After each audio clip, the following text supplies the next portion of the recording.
How do you think Paul Gray's research, mentoring, or service contributions to information systems is reflected in the Paul Gray Personal Computing Museum?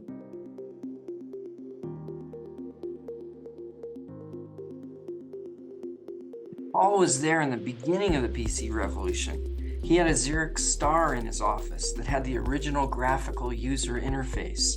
He loved the big screen and the mouse. Apple came out with the Mac, which copied that Xerox design. Paul started researching group decision support systems with PCs and Unix PCs. While PCs were gaining acceptance, we were networking them and experimenting with what later became known as groupware. Paul encouraged the graduate students to experiment with PCs, databases, local area networks, and especially with group decision support systems. One research question involved whether being anonymous on a computer might enable better participation and therefore better decision-making.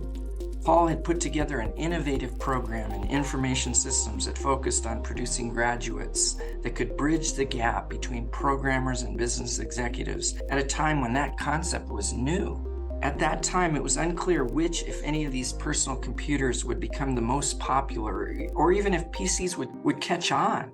Paul's museum showcases those early devices, how they evolved, became smaller, changed shape, changed color, became portable, provided new storage and memory options, got networked, and eventually evolved into tablets, smartphones, watches, and amazingly powerful devices that almost no business or person lives without.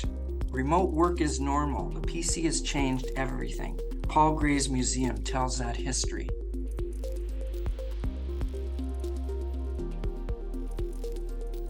Paul was involved in a lot of these things that you're seeing now, hands-on bits and pieces that are now showing up in the museum.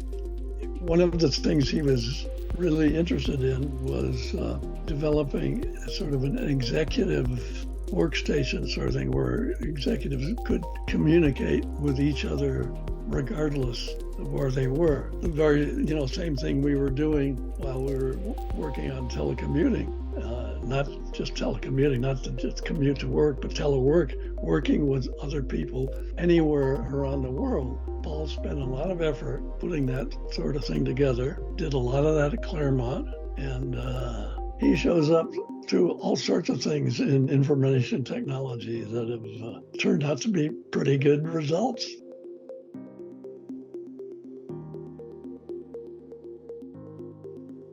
I used to ask Paul every time he flew to a conference, how was your flight? He would always reply something like, it was great. I worked on my laptop the whole time and got a paper finished for the Journal of XYZ on my way out here. He was a very productive guy. His influence on IS research, particularly personal computing, is massive. He was way ahead of his time in thinking about decision-making, telework, UX, IS curriculum, and a host of other things. Paul was incredibly generous in sharing his knowledge and making opportunities for people. I love to show people a floppy disk, a TRS-80, a Mac SE30, one of my favorites, a mag tape, a punch card. I love their reaction. What is that? What is that used for? Particularly when they find out how little the power was for those early computers. It's hard to believe a time existed when we would sneakernet data on a floppy disk from one computer to another and feel like that was really super high tech. For me, the Paul Gray PC Museum is a testimony to Paul's originality in that age of innovation. The museum is a snapshot in time of a disruption that really changed the way people work and play and has impacted every industry we can think of.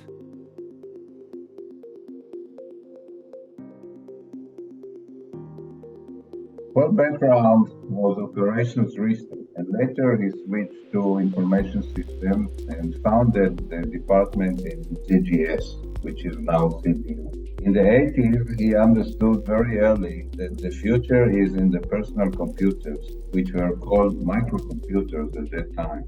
There were many manufacturers of such machines, and there were many applications doing the same things like word processing, spreadsheets, etc. Some people were quite skeptical about this new creature. The Paul Gray Personal Computing Museum reflects the whole era of the beginning of the PC and later on the laptop. It reflects the long-range vision of Paul in his tendency to study technological new developments and to adopt them.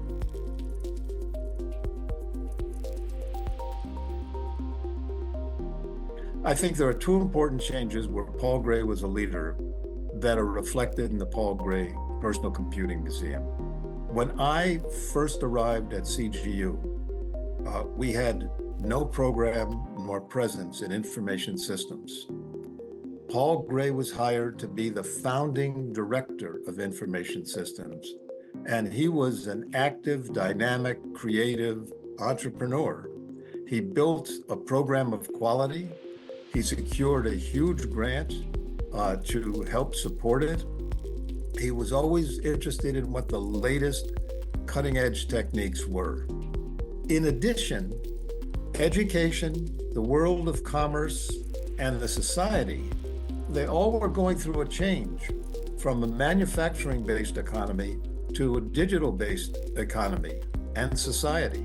Centuries from now, historians will look back at this transition from pre-digital to the digital age as a major change.